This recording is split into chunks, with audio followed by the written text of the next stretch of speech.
During Japan's Sengoku period, a time of samurai and civil war, there was a military commander who was not driven by power or ambition, but by gi. Uesugi Kenshin was known as the Dragon of Echigo. Gi means a heart that tries to be righteous as a human being, beyond profit and loss.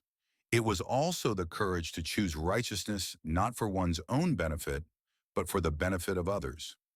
Although Kenshin was brave and valiant on the battlefield, he also sent salt to his enemies, avoided needless killing, and respected mercy. This attitude was highly unusual in the Warring States period, when the law of the jungle ruled the land. That is why he is spoken of by many as a righteous samurai. In this issue, we will explore how Kenshin's righteousness was nurtured and put into practice. We will explore his life and the essence of his righteousness, while touring places where his spirit still lives on today. During Japan's Sengoku period, many warlords pursued their ambitions, and winning was considered the mark of a samurai. In this context, Kenshin Uesugi believed that living righteously was the true way of the samurai. He studied Buddhism and Confucianism, protected his people in the midst of war, and showed compassion even to his enemies. His way of life was not merely a contest of victory or defeat, but a life of continually questioning what righteousness was. His righteousness was the courage to choose righteousness for the sake of others, with conviction and without self-interest. Kenshin's way of life is a profound lesson and question for those of us living in the modern world. Kasugayama Castle was the home of Kenshin Uesugi for most of his life, from birth to death. Built on top of a 180-meter-high mountain, this solid mountain castle was not only a strategic military point, but also a spiritual stronghold for Kenshin, where he nurtured his righteousness. His childhood, youth, and the days when he unified Echigo as the leader of a whole country all live on in this place. The structure of the castle is both sturdy enough to keep out foreign enemies and yet watchful enough to protect the people of the castle, symbolizing his defensive stance. Even today, standing at the top of Kasugayama, one can enjoy the expansive view of Echigo Tsumari as Kenshin would have seen it. This is the starting point of his belief in living righteously, not only as a military commander, but also as a human being. It is truly the starting point of Kenshin's soul.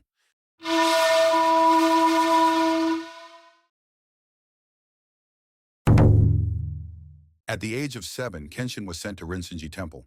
It was not just a place of study.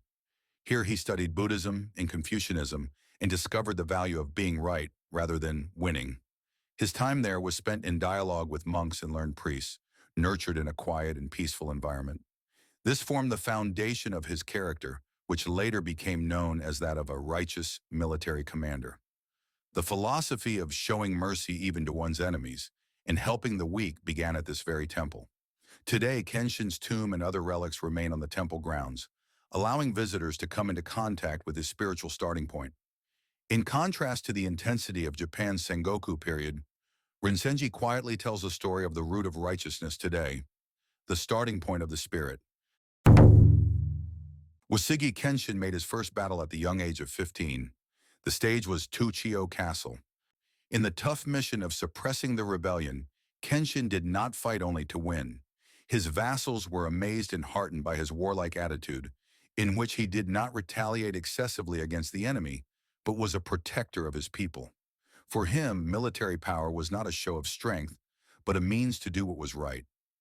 This first battle began to embody his belief that he had found his path as a military commander and that he would live righteously. A visit to the ruins of Tuchio Castle will give you a glimpse of the true strength that Kenshin displayed as a young man. At the age of 18, Kenshin Uesugi succeeded to the Nagao family after the death of his elder brother. As the young head of the Nagao family, he aimed to rebuild the government of Echigo, which was in turmoil, and to create a country trusted by its people. He was deeply supported by his people and vassals as he ruled his domain not by force of arms, but by sound judgment and compassion. This spirit is still carried on today as the Kenshin Kosai, a grand festival held at the foot of Kasugayama Castle. The procession of armored warriors and reenactments of strategy meetings truly bring Kenshin back to life in the modern age. This is the place where Kenshin reached a turning point in his development, from a military commander to a man who would carry the nation on his shoulders. A total of 5 battles with Shingen Takeda took place in Kawanakajima. The most famous of these battles is the fourth.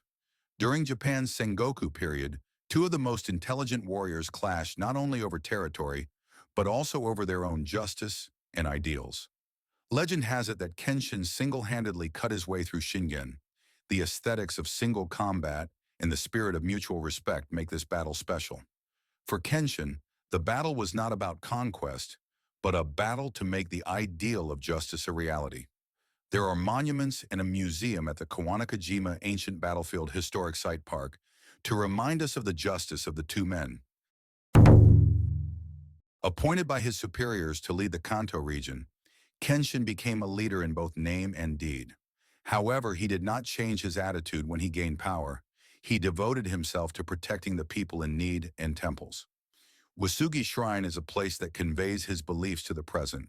Armor, military flags, and documents are kept in the precincts of the shrine, and valuable materials that tell the story of Kenshin's righteous reign are on display.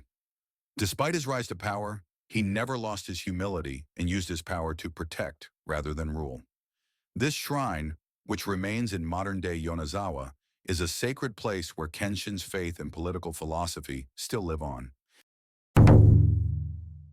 Upon receiving word that the Hojo clan had attacked his allies, Kenshin marched out to Odawara. This action was not simply to expand his power. It was motivated by Kenshin's spirit of righteousness, helping the weak and defending the righteous. In fact, although he surrounded Odawara Castle, he did not attack forcibly and retreated in the end. This attitude shows that he valued the right choice more than winning. The Odawara offensive is a symbolic event in understanding how Kenshin's righteousness manifested itself in actual military actions. Even today, the history of this event is still told at Odawara Castle, a place where Kenshin's humane side can be felt. In his later years, Kenshin was trying to form an alliance to counter the growing power of Oda Nobunaga. The base of this alliance was Suruga Castle in Aizu. This castle was not only a military starting point, but also a place where Kenshin aimed for a country where righteousness, not domination by force, is respected. Kenshin was about to make a major decision to protect Japan that follows the way of humanity. However, Kenshin collapsed in the middle of his ambition, and his dream remained unfinished. Even today, the area around Suruga Castle retains the serenity and solemnity of his determination, and conveys the image of the ideal country that Kenshin tried to depict.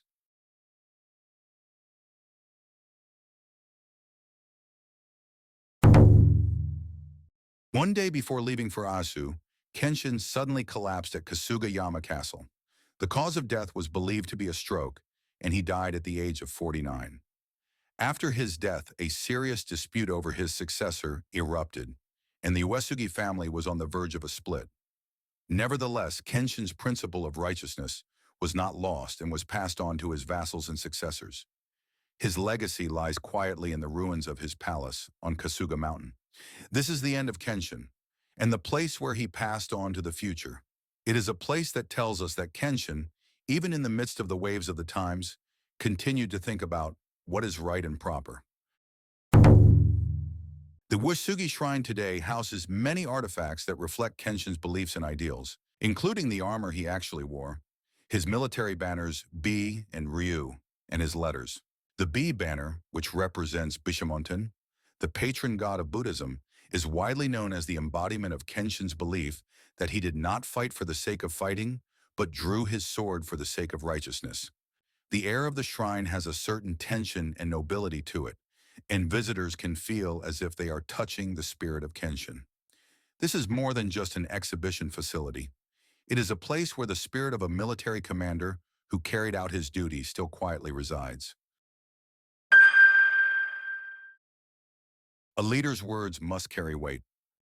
Kenshin Uesugi lived by this belief. His words were not meant to move people, but to uphold his own righteousness. For Kenshin, even silence carried the same weight as words. Every word had meaning. Nothing was wasted. In the Warring States period, choosing righteousness sometimes meant being prepared to risk one's life. Uesugi Kenshin chose to live a life of righteousness rather than victory and showed mercy even to his enemies, a way of life that was different from that of other military commanders. His spirit teaches us today the importance of leading people with conviction rather than relying on force. His footsteps and spirit still live on quietly in the places in Japan that remain in connection with Kenshin, and they leave a deep impression on those who visit them. A man who, even in the midst of confusion and desire, continued to question what is right and how we should live as human beings. That was Uesugi Kenshin. By following in his footsteps, you too may find your own answer to the question of what true justice is.